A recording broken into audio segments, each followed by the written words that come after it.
about the book. Unearth the mysteries of suspense writing with Penning Pulse Pounders, a spirited guide to writing your own suspense novel. Ever had the urge to spin your own web of intrigue and adventure? Want to venture into the thrilling world of suspense fiction, but feel overwhelmed by the sheer amount of information out there? Look no further. This vibrant guide acts as a beacon for both the novice and experienced writer, demystifying the process of crafting a suspenseful narrative. Discover the nuts and bolts of plot, character, theme, and scene setting, and learn to rev up suspense levels to heart-racing heights. Bursting with practical tips and lively advice, this guide takes the reader on a journey to the heart of suspense writing. It's time to stop waiting for your favorite author to deliver the goods. Pick up Penning Pulse Pounders and write your own suspense-filled adventure today. Chapter 1. An introduction. Drama is life with the dull bits cut out. Alfred Hitchcock. Storytellers have been weaving suspense into their plots since men began painting on the walls of caves. Maybe it's the battle between good and evil. Maybe it's the catharsis of watching someone face and overcome danger. Maybe readers just like a rousing good tale. Whatever label you slap on the genre, or how many times it has been declared dead on arrival, suspense has not only refused to die, it has also morphed into countless subgenres, and even subgenres of those subgenres. And it continues to thrive as readers eat them up. Whether your tastes run to dark plots, grand schemes for world domination, or creatures of the night, made-up suspense is the genre's dark heart, and its purpose is to both thrill and entertain your readers. While I feel a bit guilty about it, writing made-up suspense is fun. It's also very cathartic to put your characters through trials and tribulations, and if someone annoys you, well, your villains will always need expendable characters to knock off. Fictional killing doesn't involve strip searches or prison time, so it's a great place to funnel the frustrations of real life. Like many writers, I was a reader first. I became an avid reader of suspense when I discovered that The Moon Spinners wasn't just a Haley Mills movie. It was also an exciting novel. After inhaling all Mary Stewart's books, I then proceeded to read my way through the library, starting with A and ending with Z. I still have Alistair MacLean, Helen McInnes, Phyllis Whitney, Joan Aiken Hodge, Elizabeth Cadell, Mary Roberts Reinhardt, and Georgette Heyer on my shelves, and I continue to discover great authors writing great suspense right now, including suspense in outer space. My mother, who preferred her murders politely tidy, worried about my bloodthirsty inclinations. My father-in-law cut short a visit when he caught sight of my reference bookshelf, and my husband constantly reminds our kids to ask for an autopsy if he dies suddenly, but I still can't give up plotting and writing suspense. If you love to read suspense and have an idea you'd like to explore, this book is for you. It will help you assess your idea and then build it into a book. Let's take a closer look at the made-up suspense book. Basic suspense can come in a variety of shapes and sizes, from the big multi-plot blockbusters to romantic suspense to small chillers. They come disguised as paranormals and science fiction, but there are certain elements that are key to a made-up suspense novel. Basically, a novel of suspense will include peril. We're talking serious peril here. It can range from characters in peril to the whole world to the universe, but there is peril, lots of peril, a ticking clock. If someone doesn't stop the bad guy or guys by a certain time, peril happens. A bad person causing the peril, and they need to be bad enough to keep the plot moving. Suspense novels aren't typically disaster-driven, though disasters can complicate the peril. A good guy or gal or other trying to stop the bad stuff. Without opposition, there is no story. And the readers won't have anyone to root for. Readers like having someone to root for. While you don't have to have these elements, they can boost your story into the high-concept plot zone and widen your audience appeal.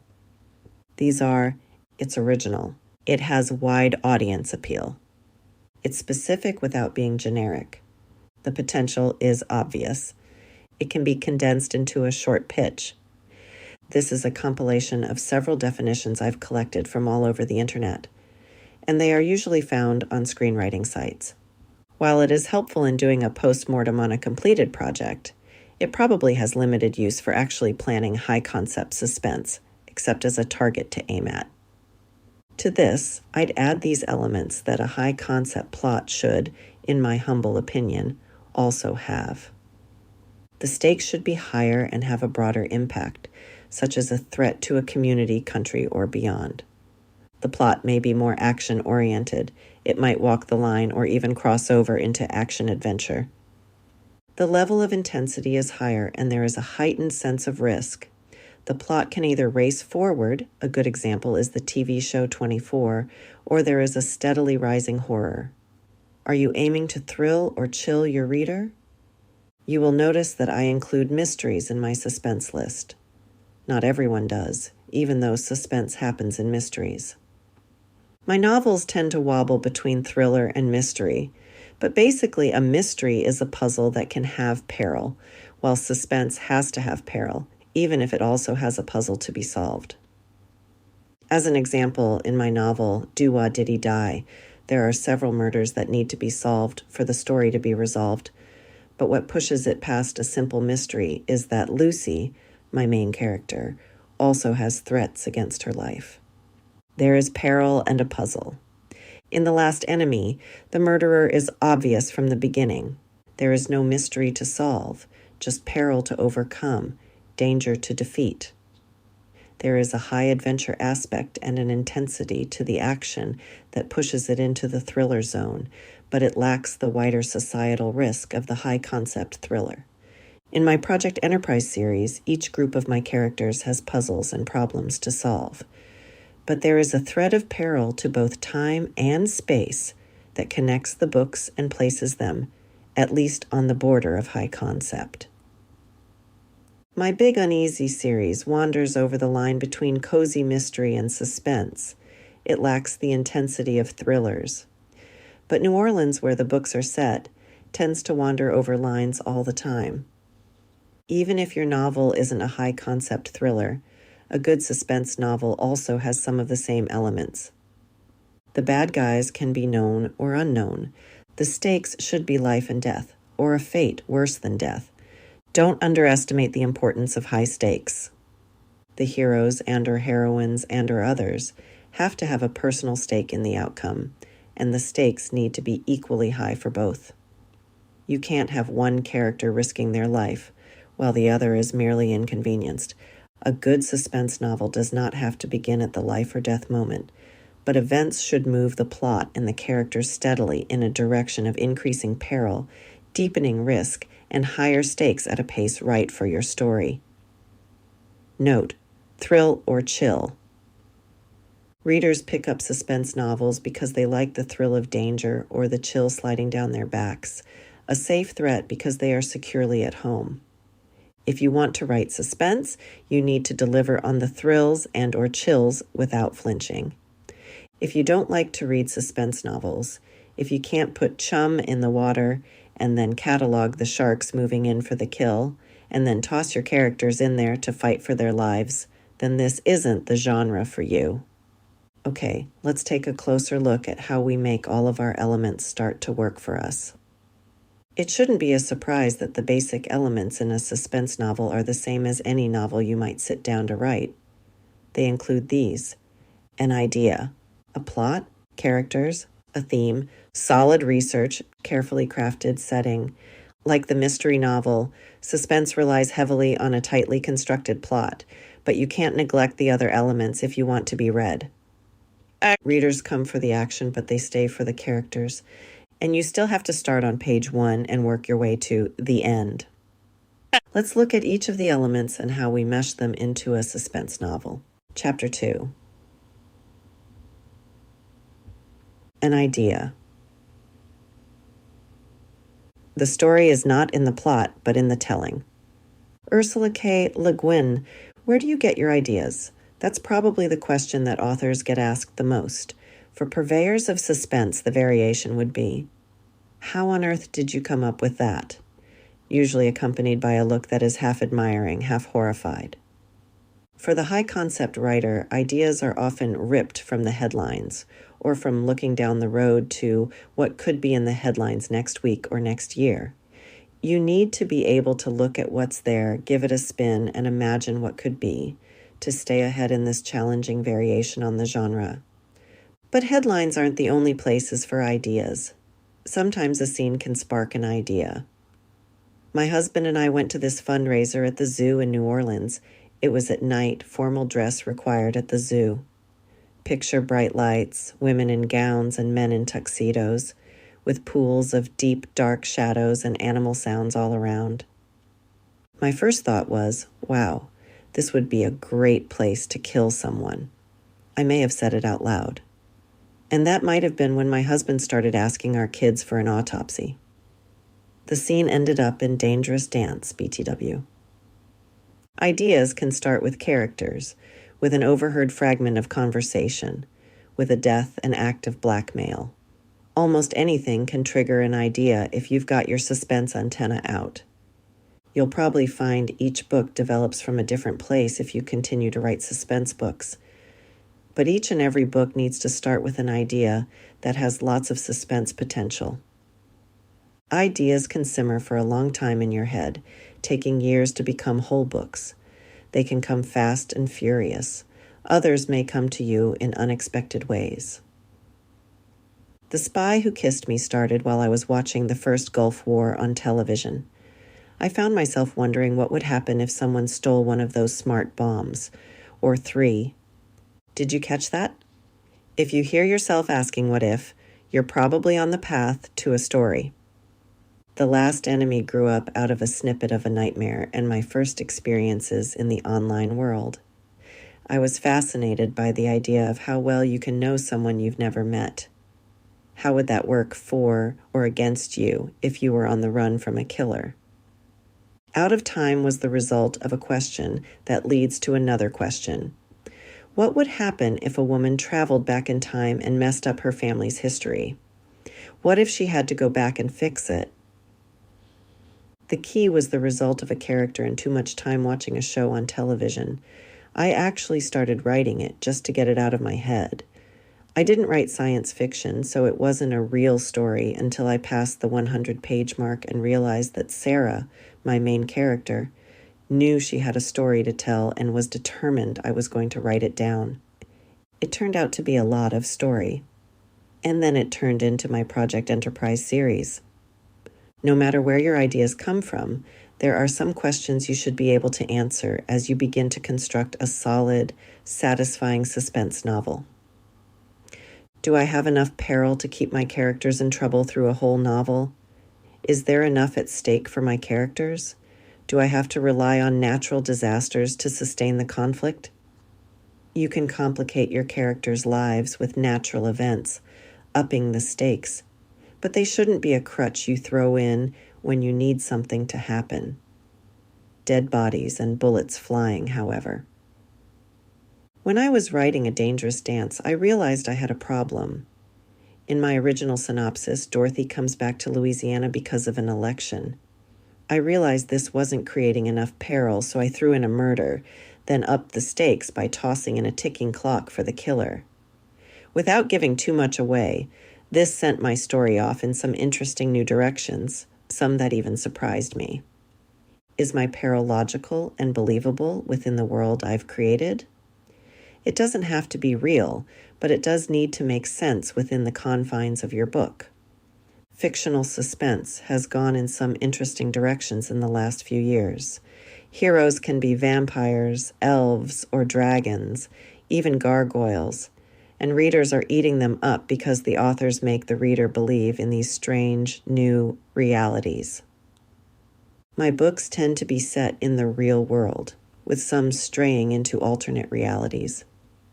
But let's face it, most real people don't solve murders, and if danger threatens, they run from it. I actually used this to my advantage in The Spy Who Kissed Me by having Isabel keep trying to get out of danger instead of being determined to solve the mystery. In The Key, Sarah is an Air Force pilot and part of an expedition to a distant galaxy, so she has good reason to be in the story. But I pump it up by having her temper get her into additional trouble, character feeding into it and it helping to drive the plot forward. Do my characters have to stay and resolve the situation? If they can leave and reduce the peril, then you need to rethink your plot. To believe your story, the readers have to believe that your character has no choice but to deal with events as they arise in your story. Usually, in a suspense story, it is the threat to life that drives the story forward, but you also have to make it believable for that threat to continue. If your story can be resolved by the character doing something sensible, like calling the cops, then you have a credibility problem. The one thing you don't want to do in a suspense story is to have characters that look stupid, known as TSTL, too stupid to live. Readers can sympathize with a character who loses her temper, but not one who goes where no reasonable person would go. Again, you're looking for the appearance of real, not actual reality.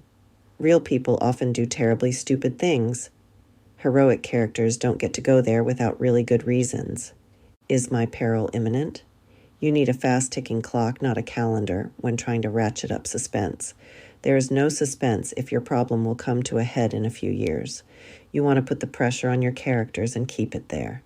They have to solve the problem by X time or bad things will happen. So, were you able to answer a resounding yes to every question? Okay, so now we know our characters are going to have a problem that they'll need to solve in order to save their life or the lives of others. You'll find it helpful, both during the writing and after, if you can express that problem in 1 to 3 concise sentences. It's a story target for you to aim for while writing and a pitching tool when you're done. In the movie business, it's called a log line. Someone has to do something or something bad will happen. My log line for Last Enemy is this.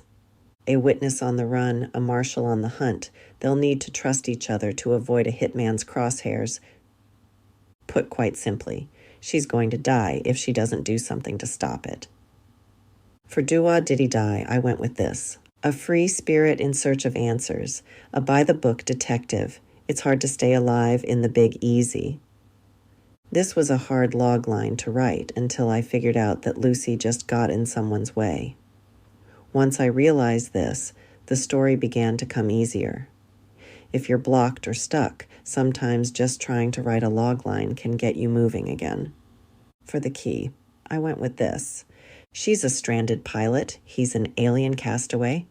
Can their love save a galaxy torn apart by war? This was also a hard log line to write, mostly because the story was big and went in a lot of directions. But in the end, drilling down to the central conflict helped hone it. For Out of Time, she's a modern woman, he's a blast from the past. Can their love survive the test of time and war?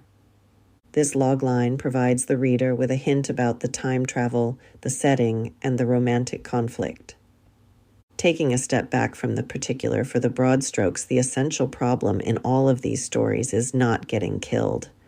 Each logline either states or hints at this as part of the story's problem. You can kick it up to high concept by adding saving the city, the country, the world, the known universe.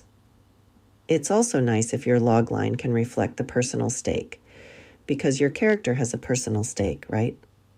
The Key is probably my most high concept book since the stakes are very high for a lot of people. But Sarah also has a very personal stake in the story as events unfold. Having public and personal stakes actually helps you kick it up another notch when you're writing the book, even if the book isn't high concept. What makes your story unique and enticing, of course, is the next step in the basic process. But it does help if you can home in on your basic conflict right from the start. Again, with a good log line, you'll not only have a better chance of staying on target with your plot, but you'll have a useful marketing tool when you're ready to start querying editors. Which brings us to our first story question. What comes first, character or plot? While the suspense novel is plot heavy, the reader has to care about the characters. You can start your novel from either a character or a plot, but both have to be strong and well developed when you finish. When I was writing Girl Gone Nova, I was worried that my heroine, Doc, wasn't likable. I took the risk because the story demanded it, and she is probably one of my readers' all-time favorite characters. Sometimes you'll start with plot. Let's say you have a clever suspense idea.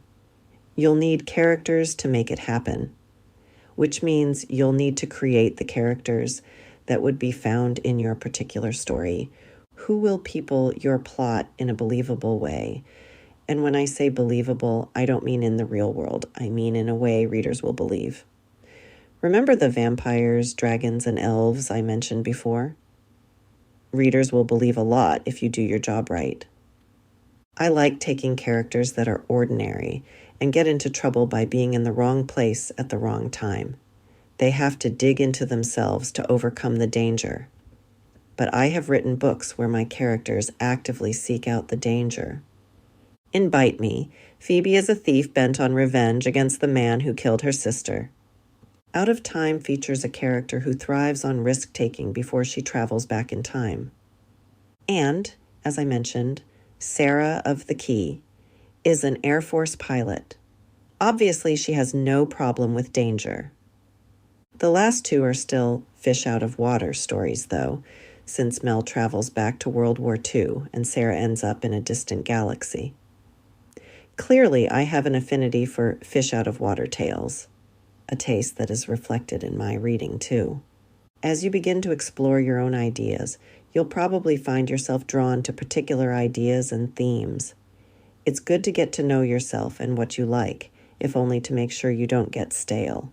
It's okay to reinvent the wheel or the fish out of water story, as long as you actually reinvent it and don't just endlessly recycle it. You want your readers to wonder how you did it, not feel like they've been there, done that.